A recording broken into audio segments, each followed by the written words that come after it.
Отвараме нова тема во Македонија наутро, која што е особено актуелна изминативе месеци во присред на 139-тиот ден од руско-украинскиот воен конфликт. Украинската војска со контраофанзива на југот на Украина, случувањето околу Северен ток и набавката, односно доставувањето на газ го крена светот на нозе. Светските лидери прогнозираат долготраен воен конфликт кој и завојуваните страни, но и светот го чини и ќе го чини многу.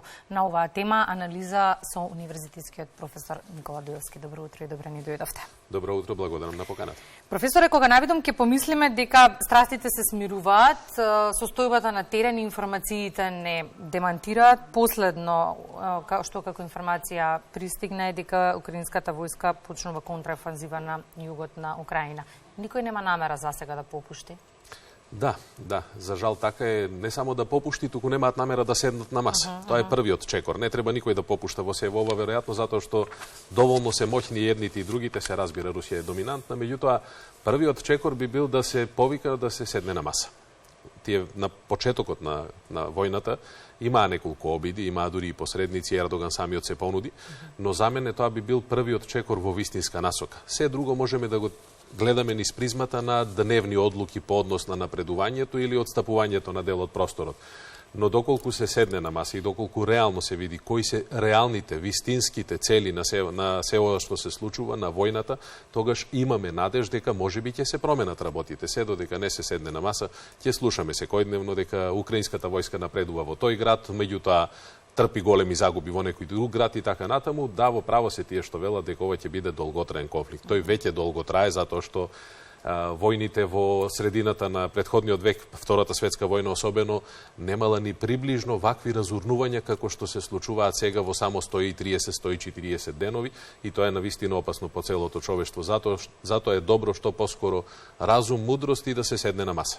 Состојбите и случувањето околу Северен ток 1 и спораката на газ денови ја криваат Европа, особено Германија на нозе.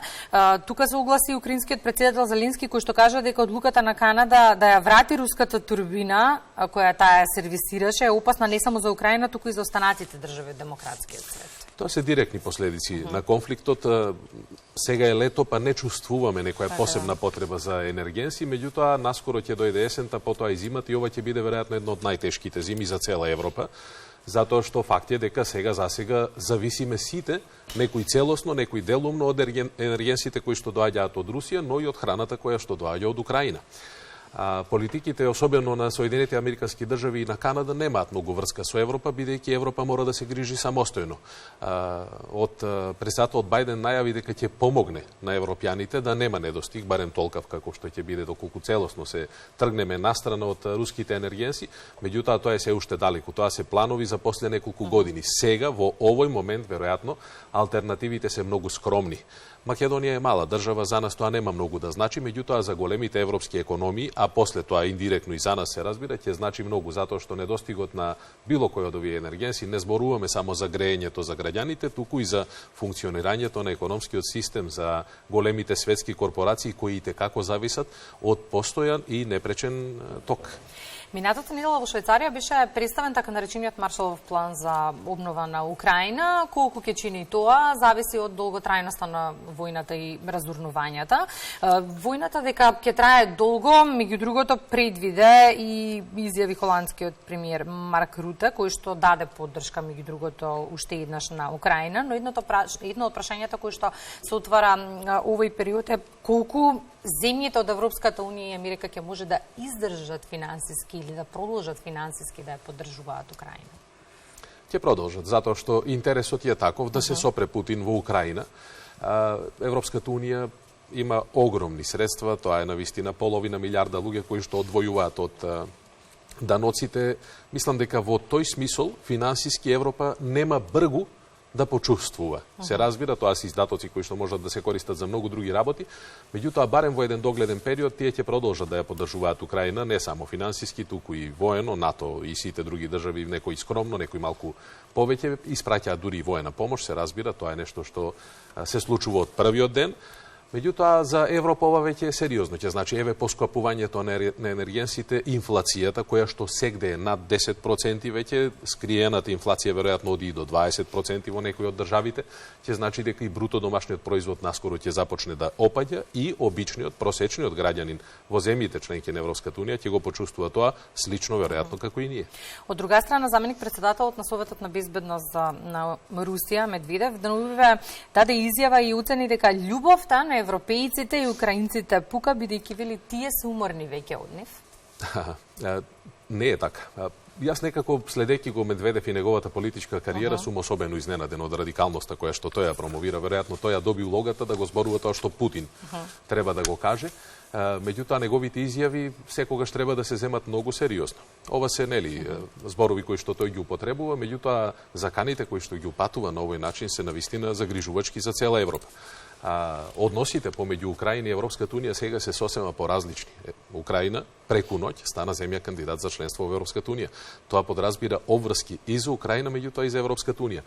Мене ми се чини дека е ова една политика која што нема водство, нема лидерство, кога одлучувате на земја која што е во војна, да ја доделите кандидатски статус и да ги отворите фондовите кои што земјите кандидати како Македонија, Србија, Црна Гора и другите можат да ги користат, е навистина, не сум сигурен дека е тоа вистинската политичка одлука. Меѓутоа, ако во Брисел процениле дека на тој начин може да им се помогне на украинците како граѓани и на Украина како држава, тогаш да почекаме да ги видиме реалните придобивки или пак евентуалните последици. 5 месеци воен конфликт кој што донесе сериозна криза во светот. Споменавте и вие, и светските лидери изминатиот период прогнозираат со датуми, ајде да кажем, или времетраење можно на конфликтот, и никој не кажа дека скоро би можел да заврши истиот, но она што секако не загрижува е и можноста да се прошири надвор од веќе постоечките утврдени граници. Има ли простор за грижа, професоре?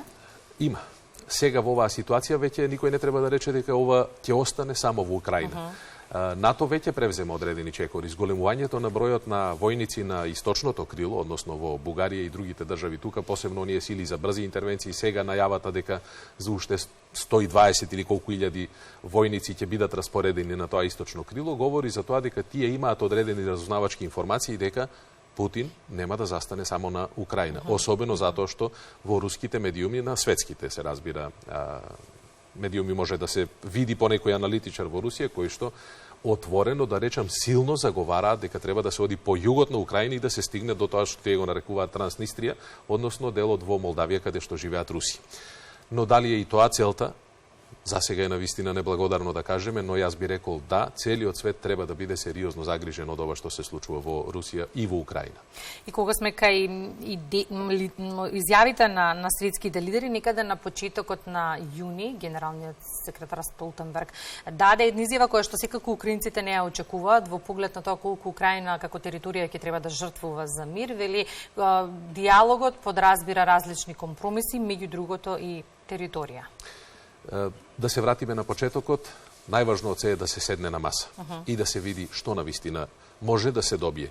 И доколку на масата бидат понудени такви опции, дека Украина треба да се откаже од Крим или дека треба да се откаже од Донбас и од Луганск, треба сериозно да се разговара во таа насока. Ниту една држава нема да прифати да и се загрози сувереноста на таков начин. И тие ќе се борат до крај, додека има украинци кои што живеат во тие територии.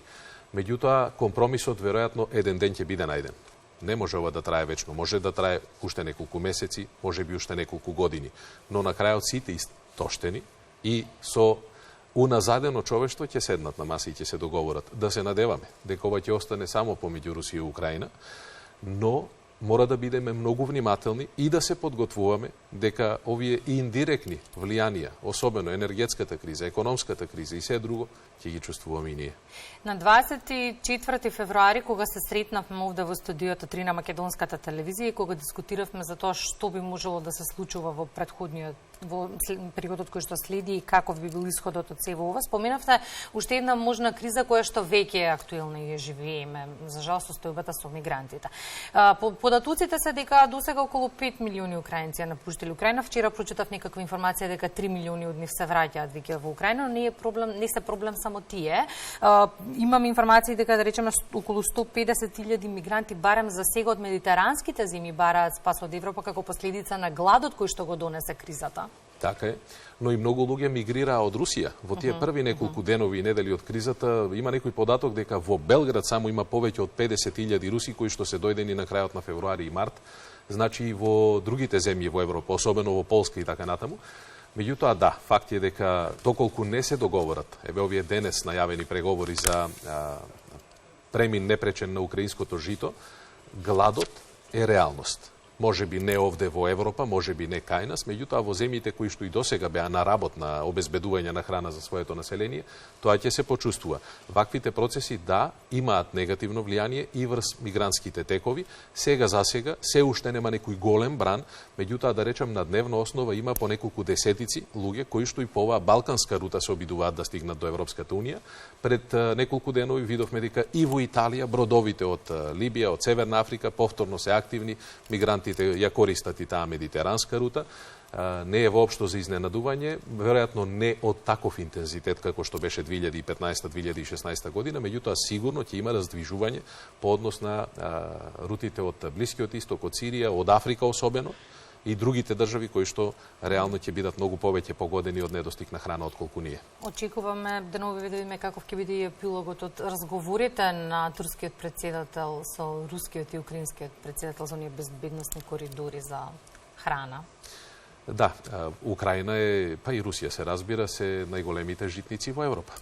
И голем дел од потребите на храна се задоволуваат токму од таму.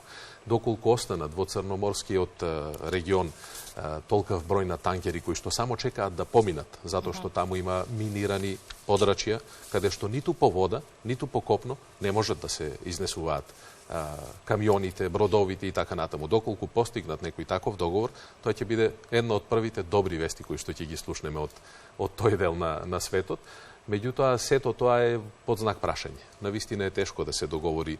Не сум сигурен дека толку лесно ќе биде овозможено, имајќи предвид дека Русија веќе сериозно најавува дека ќе ги затвори сите протоци на природен газ и на другите енергенси со кои што таа располага, дека ќе дозволи, без да добие нешто за возврат, таа огромна количина на храна да биде извезена од Украина.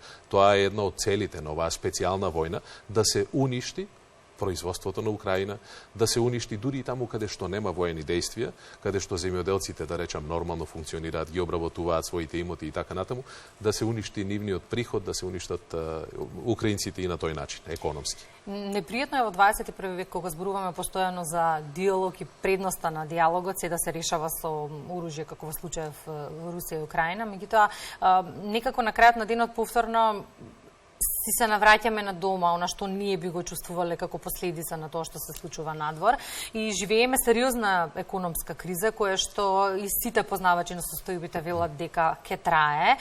Ние сепак некако многу повеќе сакаме со конкретни датуми и рокови да располагаме за да можеме и да предвидиме колку би можеле да издржиме, професоре. Ние можеме, значи резервите домашни се на стабилно ниво, секогаш за 3 месеци нели има доволно од се што е потребно. Најважно од се е да имаме гориво и во зимскиот период да има доволно енергија за затоплување на домовите. Кај нас нема некои големи светски корпорации кои што сериозно ќе почувствуваат недостиг на енергија. Не сме врзани со гасот, Македонија не е гасифицирана земја. Струмица, Куманово, некои други градови имаат и во Скопје се разбира дел од топлификацијските системи функционираат така. Меѓутоа, знаете што, веројатно веќе граѓаните се навикнаа. Ако беше шок пред месец дена кога горивото отиде над 100 денари, еве сега некако 110, 120, а и сами претходно рековте дека е метеж во градот. Значи дека живееме така, едноставно се навикнавме.